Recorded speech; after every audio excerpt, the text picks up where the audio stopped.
Hi friends, ఈ video నందు మనం ఈ మధ్యకాలంలో మన స్కూల్కి ఇచ్చిన రూటర్స్ మరియు సిమ్ కార్డ్స్ యొక్క సీరియల్ నెంబర్ను అప్డేట్ చేయడం కోసం ముందుగా మన స్కూల్ యొక్క డైస్ నెంబర్తో స్టూడెంట్ అటెండెన్స్ యాప్ను ఓపెన్ చేద్దాం.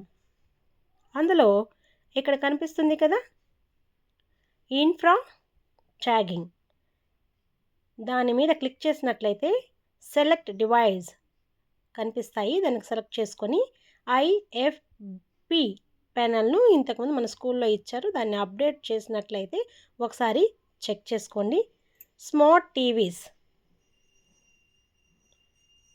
నాడు కొన్ని స్కూల్స్కి స్మార్ట్ టీవీస్ ఇవ్వడం జరిగింది.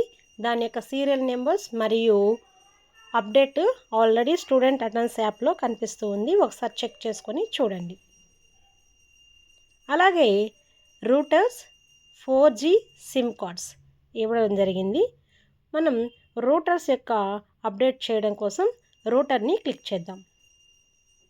నెంబర్ ఆఫ్ డివైస్ శాంక్షనెడ్, మనకు ఆల్రెడీ 1 అని కనిపించినట్లయితే దాన్ని అప్డేట్ చేద్దాం. లేదు అంటే రిసీవ్డ్ డివైస్ మీద క్లిక్ చేసినట్లయితే ప్లస్ గుర్తు మీద టచ్ చేస్తేనే 1 అనే ఆప్షన్ వస్తుంది.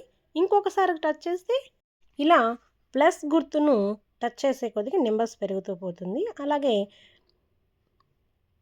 శాంక్షనెడ్ బ్రాండ్, మనకి ఇచ్చినటువంటి రూటర్ ఏ బ్రాండ్కి సంబంధించిందని ఆ రూటర్ పైన కంపెనీ పేరు ఉంటుంది.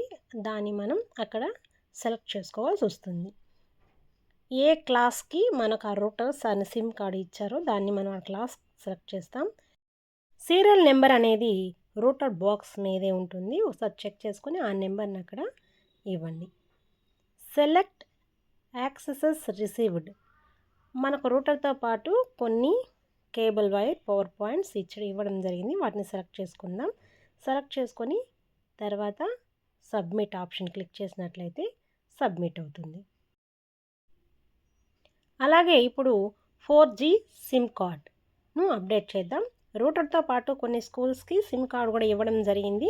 ఆ సిమ్ కార్డ్స్ మనకు ఎన్ని ఇచ్చారు అనేదాన్ని రిసీవ్ డివైస్ దగ్గర క్లిక్ చేసినట్లయితే 1, 2 అని ప్లస్ గుర్తును మనం అప్డేట్ చేస్తూ ఉంటే నెంబర్స్ అనేది పెరుగుతూ పోతుంది. సిమ్ కార్డ్ మీద ఉన్నటువంటి సిమ్ నెంబర్ కానీ అలాగే దాని యొక్క సీరియల్ నెంబర్ సిమ్ కార్డ్ మీద ఉంటుంది కదా, దాన్ని మనం సీరియల్ నెంబర్గా అక్కడ ఇవ్వడం జరుగుతుంది. తర్వాత డన్ ఆప్షన్ మీద క్లిక్ చేయండి.